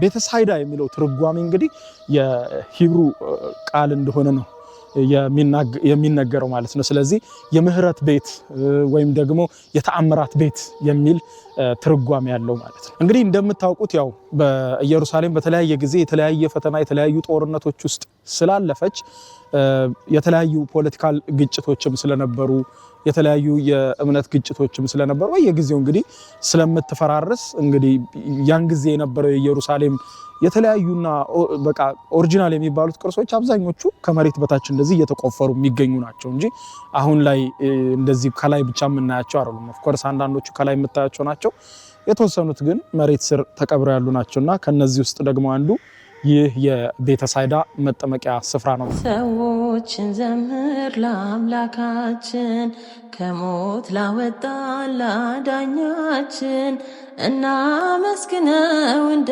አቅማችን ምሕረት ለሰጠን ለነፍሳችን በቤተሳይዳ በአልጋ ስትኖር በመጠመቂያው በወንዙ ዳር ድውይ ስትሆን በሽተኛ እንዴት ተፈወስክ አውጋለኛ። ተመልካቾቼ እንኳን ወደ ቅፍርናሆም በሰላም መጣችሁ። መጽሐፍ ቅዱስ ላይ እንግዲህ ከተጻፉ አካባቢዎችና መንደሮች ከሚታወቁት እንዲሁም ከምናውቀውና በብዛት መጽሐፍ ቅዱስ ላይ በተለይም በሐዲስ ኪዳን ታሪኩ ከተጻፈው ከገሊላ ባህር አቅራቢያ የሚገኘው ቅፍርናሆም ከተማ ነው ያለሁት። እንግዲህ መጽሐፍ ቅዱስ የምታነቡ ሰዎች ቅፍርናሆም የሚለው ስም ለእናንተ አዲስ አይደለም፣ ቅፍርናሆም አካባቢም አዲስ አይደለም። የሉቃስ ወንጌል ምዕራፍ 4 ከቁጥር 31 ጀምሮ ስለዚህችም ከተማ በስፋት ተጽፏል። አሁን ከዚህ ከጀርባዬ እንደምታዩት ቅፍርናሆም ዘ ታውን ኦፍ ጂሰስ ይላል። ቅፍርናሆም እንግዲህ ፈርሳለች። ቅድም እንዳልኳቸው የተወሰኑ ወሎች አሉ፣ ግንቦች አሁን ቀጥለን የምናያቸው ማለት ነው። ለምን ጌታችን መድኃኒታችን ኢየሱስ ክርስቶስ ብዙ ሰዎችን የፈወሰበት ነው። የሉቃስ ወንጌል ምዕራፍ 4 ላይ እንደምታነቡት ብዙ ተአምራትን የሰራበት መንደር ነው። ግን መንደሩ አሁን ፈራርሳለች። የፈራረሰውንም የቀረውን አድርገው አጥር ሰርተውለት እያስጎበኙት ነው። ሙዚየሙን አይተን የፈራረሰውን ከተማ ቀሪቱን ደግሞ እናያለን። በሌላ በኩል ይሄ የምታዩት ነው እንግዲህ ሙዚየም በሚመስል ቅርጽ የተሰራ ነው። ውስጡ እንግዲህ እንደምትመለከቱት ሰፊ አዳራሽ ነገር ይታያል። መሃሉ በመስታወት ተደርጎ ከስር የምታዩት የፈራረሰ ቤት አለ። ይሄውም እንግዲህ ሰዎች እዚህ ለመጎብኘት ከመጡ በኋላ እዚህ ውስጥ በመግባት ከበው በመቀመጥ ስለ ቦታው ታሪክ ይነገራቸዋል። እንግዲህ እዚህ ጋር እንደምታዩት ክብ መቀመጫ ተደርጎ መሃል ላይ በመስታወት ከስር የምታዩት ጌታ ኢየሱስ ክርስቶስ በቅፍርናሆም ሳለ ከቅዱስ ጴጥሮስ ጋር አንድ ላይ የኖረበትን ቤት ነው የምትመለከቱት ከስር ማለት ነው። እንደዚህ አድርገው አስቀምጠውታል። እንደ መሰብሰቢያ አዳራሽ ሆኖ ታሪኩ የሚነገርበት ወይም አስጎብኚዎች በሚመጡ ጊዜ ታሪኩን የሚናገሩበት ቦታ እንዲሆን አድርገው ለይተው አስቀምጠውታል ማለት ነው። ወደ ቤቱ ሲገባ ሚስቱ ታማ ነበር ይላል ታሪኩ ላይ። ስለዚህ ሚስቱን ፈወሳት ጌታችን መድኃኒታችን ኢየሱስ ክርስቶስ ፈወሳት። እሱን የሚያመለክት ስዕል ነው እዚህ ጋር የተሳለው ስዕል። እዚህ አካባቢ ላይ በጣም ብዙ ሰዎችን ነው ብዙ ተአምራትን ያደረገው ጌታ በዚህ በቅፍርናሆም ከተማ። ለዚያም ነው እንደዚህ አይነት ዕውራንን ሲያበራ ደውያንን ሲፈውስ በጣም ብዙ ተግባራትን ያደረገው። ይሄ ደግሞ እንግዲህ ከኋላ የምትመለከቱት የፈራረሰው የቅፍርናሆም ከተማ ነው። በዚያ ጊዜ እንግዲህ በቅፍርናሆም ውስጥ እንደተመላለሰ ጌታችን በዛም ብዙ ታምራትን እንዳደረገ ምዕራፎቹ ይነግሩናል። የፈራረሰውን ከተማ ምንም ማስተካከያም ጥገናም አልተደረገለትም። እንደምታዩት ራሱ ከተማው ይሄንን ይመስል ነበር። ቤቶቹ፣ ቀጫጭኖቹ መንገዶች በመሃል ያልፉ የነበሩት ብዙ ታምር የተሰራባቸው መንደሮች ናቸው። እንግዲህ ቅፍርናሆም መንደር ይህንን ይመስላል። እንሂድ ደግሞ ወደ ውስጥ ነው፣ ተከተሉ። ይህ እንግዲህ ቅድም ከላይ ሆነን ያየነው የጴጥሮስ መኖሪያ ቤት የነበረው ነው። እንደምትመለከቱት የቅዱስ ጴጥሮስ መኖሪያ ቤት የነበረው ስምዖን ጴጥሮስ እንግዲህ በተለያየ ቦታ ላይ ስትጓዙ እንግዲህ እዚህ ጋር እንደምታዩት በየግንቦቹ የተጠቀጠቁ ጽሁፎች ታገኛላችሁ። እዚህ ጋር እንደምታዩት የተጠቀጠቁ ወረቀቶች ታያላችሁ አይደል? እኛ እንከፍታቸውም አናነባቸውም። በየቦታው ግን እንደዚህ አይነት መንፈሳዊ ዴስቲኔሽኖች ላይ በሄድኩ ቁጥር ሁሉን እንደዚህ አይነት ነገሮች አገኛለሁ። ምንድነው ወረቀቶቹ የሚጠቀጥቁት? ሰዎች በቃ ጨንቆናል፣ ከብዶናል፣ ይሁን ነገር በቃ የጨነቃቸውን ያስከፋቸውን የሚለምኑትን ምናምን ነገር ሐሳባቸውን በሙሉ በወረቀት ላይ ካኖር በኋላ እጥፍጥፍ አድርገው ጌታችን መድኃኒታችን ኢየሱስ ክርስቶስ ረግጦበታል ሄዶበታል ብለው በሚያስቡት ቦታ ሁሉ ያንን ወረቀት ሽጉጥ ያደርጋሉና የጨነቃቸውን ሐሳባቸውን ለፈጣሪ መንገር የሚፈልጉትን እየጻፉ በየወረቀቶቹ ይጠቀጥቃሉ፣ በየግንቦቹ ውስጥ ይጠቀጥቃሉ። እዚህ ጋርም እንደምታዩት አሁን በዚህ ድንጋይ ክፍተት መሃል ማአት ወረቀቶች አሉ። እንደምታዩት ማአት ውስጡ ተጠቅጥቀዋል እላይ ድረስ እና ሰዎች ልክ እንደዛ ያደርጋሉና ግንቡ ባስገባላቸው ቦታ ሁሉ እንደዛ ያደረጉ ይደረድራሉ። በተለይም ደግሞ በኢየሩሳሌም ዌስተርን ዎል በተባለው ውስጥ ደግሞ በጣም ብዙ ወረቀቶች አሉ። ያው ዌስተርን ዎልን በተመለከተ ሌላ ቪዲዮ መሰራላችሁ ይሆናል ማለት ነው። ይሄ እንግዲህ ግንቡ ስላልፈቀደላቸው ነው እንጂ በፈቀደላቸው አጋጣሚ ሁሉ ይሄን ወረቀት እንደዚህ ያረጉ ያስገባሉ። እንደዚህ አይነት ልማድ አለ። ይግቡ በ45000 ካሬ ሜትር ላይ ወደ ተንጣለለው የፊሶን ሪል ስቴት እንኳን ደህና መጣችሁ። ቤቶቻችን ተጠናቀዋል፣ ይምጡና ይረከቡ። በተንጣለለው የፊሶን መንደር ታውን ሃውስ፣ ቪላና አፓርትመንት እንደ ምርጫው አቅርበናል። ዘመናዊና ቅንጡ አፓርትመንቶቻችን ከባለ 1 እስከ ባለ 3 መኝታ ተሰናድተዋል፣ እርሶን ይጠብቃሉ። የከርሰ ምድር ውሃ፣ ለተለያዩ ፕሮግራሞች የሚሆን ሰፊ ቴራስ፣ 24 ሰዓት የማይቋረጥ ተጠባባቂ ጄኔሬተር፣ ሰፊና አስተማማኝ የመኪና ማቆሚያ፣ የደህንነት ካሜራ ጨምሮ ይሄ ቀረሽ የማይባል ዘመናዊና ቅንጡ አፓርትመንት። ምርጫው ቪላ ከሆነ ደግሞ የተሟላና በ340 ካሬ ሜትር ላይ ያረፈ በውስጡ 6 መኝታ ቤቶች፣ 7 መታጠቢያ ቤቶች፣ 2 ሳሎን፣ 1 ባህላዊና 1 ዘመናዊ ኩሽናዎችን በውስጡ ያቀፈ ቤትም አለን። ታውን ሃውስስ ቢሉ በፊሶን መንደር ምን ጠፍቶ 5 መኝታ ቤት፣ 6 መታጠቢያ ቤትን፣ 1 ባህላዊና 1 ዘመናዊ ኩሽና አካቶ በ190 ካሬ ላይ ያረፈ 2 መኪና ማቆም የሚያስችል ሰፊ ግቢ ያለው የፊሶን መንደር። ይምጡ፣ ዛሬውኑ የቤት ባለቤት ይሆኑ። በ0952 78 78 78 ወይም በ0952 79 79 79 ላይ ሃሎ ይበሉን። ፊሶን ሪል ስቴት የርሶ። እንግዲህ እዚህ በደብረ ዘይት ተራራ ዙሪያና አቅራቢያ ላይ ከምታያቸው ልዩና ቅዱስ ቦታዎች አንዱ ደግሞ ይህ የእመቤታችን የእረፍቷ ቦታ ነው።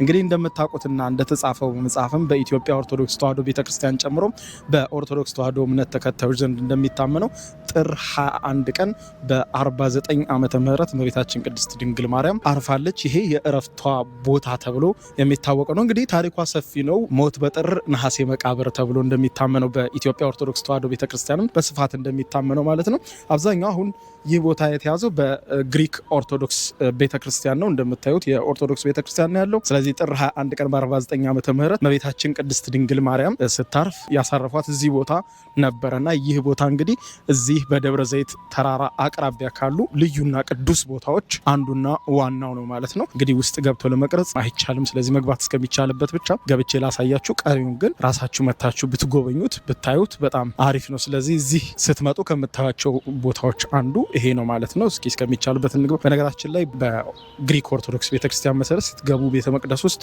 ጫማ አይወለቅም ማለት ነው። እንደምታዩት ከዚህ በኋላ እንግዲህ የሃይማኖታዊ ስርዓት የሚከወንበት ነው፣ ቅዳሴ ያለበት ነው። ስለዚህ ከዚህ በኋላ መቅረጽ አይቻልም። እንደምታዩት እዛም ጋር ክልክል ነው የሚል ምልክት አለ። ስለዚህ ይህንን ይመስላል እንግዲህ በጥር 21 እመቤታችን በ49 ዓመተ ምህረት ያረፈችበት ቦታ ይህ የምትመለከቱት ቦታ ነው ማለት ነው። እንግዲህ አሁንም በደብረ ዘይት ተራራ አቅራቢያ ያሉ አስገራሚ ቦታዎችን ልዩና ቅዱስ ቦታዎችን እንዲሁ ደግሞ እንቃኝ።